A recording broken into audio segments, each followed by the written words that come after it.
Hi friends, welcome to my channel. ఈరోజు మన ఛానల్లో టమాటా చారు ఎలా చేసుకోవాలో చూద్దాము.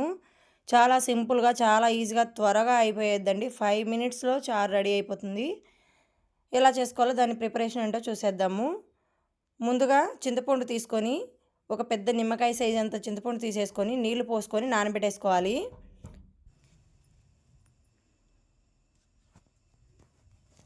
దీన్నైతే పక్కన పెట్టేసేసుకొని ఇప్పుడైతే టమాటాలు తీసుకుంటున్నాను అండి. బాగా ఎర్రటి టమాటాలు ఒక 4 తీసుకున్నాను నేను. 4 తీసుకొని బాగా చిన్న చిన్న ముక్కలుగా కట్ చేసేసుకొని ఇలా కట్ చేసేసుకొని మిక్సీ గిన్నెలో వేసేసుకున్నాను. ఇందులోకి ఒక చిన్న అల్లం ముక్క వేసుకుంటున్నాను అండి. చూడండి, ఒక చిన్న అల్లం ముక్క వేసేసుకొని మిక్సీ పట్టేసుకోవాలి మెత్తగా. ఇప్పుడైతే గ్యాస్ మీద ప్యాన్ పెట్టేసుకొని అందులోకి ఆయిల్ వేసుకోవాలండి.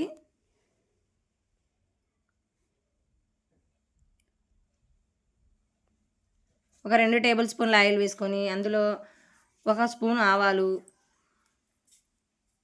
1 స్పూన్ జీలకర్ర, 1 స్పూన్ మినప్పప్పు, 1 స్పూన్ శనగబెర్రలు వేసుకోవాలి.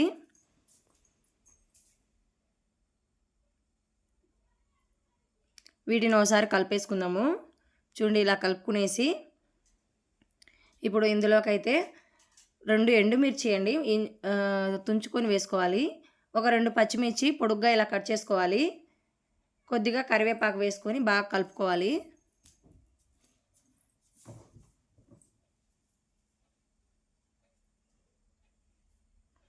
చూడండి, ఇలా కలిపేసుకోవాలి. ఇవైతే బాగా వేగిపోయాయి కదా. ఇందులోకి మనమైతే మిక్సీ పట్టి పెట్టుకున్నాం కదండి టమాటా ప్యూరీ, అదంతా వేసేసుకోవాలి. చూడండి, ఇలా వేసేసుకొని బాగా కలుపుకోవాలి.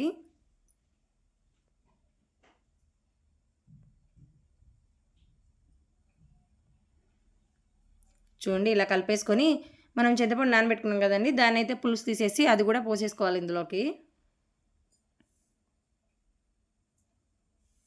పులుసు మొత్తం పోసేసి బాగా కలుపుకునేయాలి.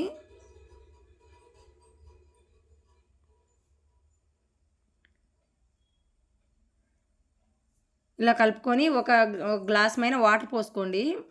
వాటర్ పోసుకొనేసి బాగా కలుపుకునేసి ఒక 1/2 టీ స్పూన్ పసుపు,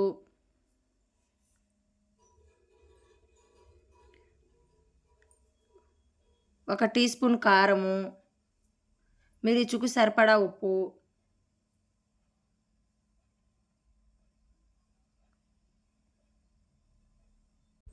ఒక స్పూన్ సాంబార్ పొడి వేసుకొని 1 స్పూన్ ధనియాల పొడి వేసుకోండి. సాంబార్ పొడి ఈ చారులోకి చాలా బాగుంటుందండి, కాబట్టి నేను 1 స్పూన్ సాంబార్ పొడి వేసుకున్నాను. ధనియాల పొడి కూడా వేసేసుకొని బాగా కలుపుకోవాలి. చూడండి, ఇలా బాగా కలుపుకొని మీకు కానీ ఇంకా పలచగా కావాలనుకుంటే కానీ ఇంకా కొంచెం వాటర్ పోసుకోండి. నేనైతే ఈ క్వాంటిటీలో తీసుకుంటున్నాను, సరిపోతుంది. వీటిని అయితే బాగా తెలరాలండి, బాగా ఉడకాలి. ఇట్లా బాగా కలిపెట్టేసుకొని మూత పెట్టేసుకొని ఒక 4-5 నిమిషాల వరకు బాగా తెల్లనివ్వాలండి.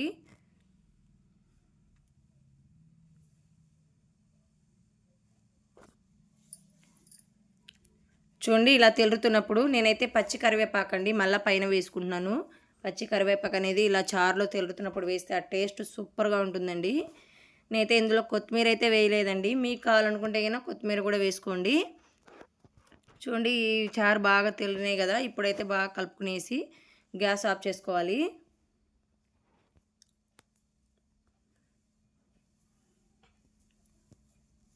వేరే బౌల్లో తీసుకొని సర్వ్ చేసేసుకుందాము. చాలా చాలా బాగుంటాయండి, సింపుల్గా తొందరగా అయ్యే రెసిపీ టమాటా చారు. మీరు కూడా ట్రై చేసి ఎలా ఉందో కామెంట్ చేయండి. 5 నిమిషాల్లో లంచ్ బాక్స్కైనా పిల్లల క్యారీలకైనా చేయడానికి చాలా ఈజీగా అయిపోతుందండి. మనము మిక్సీ పట్టేస్తే తొందరగా అవుతుంది. మీరు కూడా ట్రై చేయండి. Bye bye.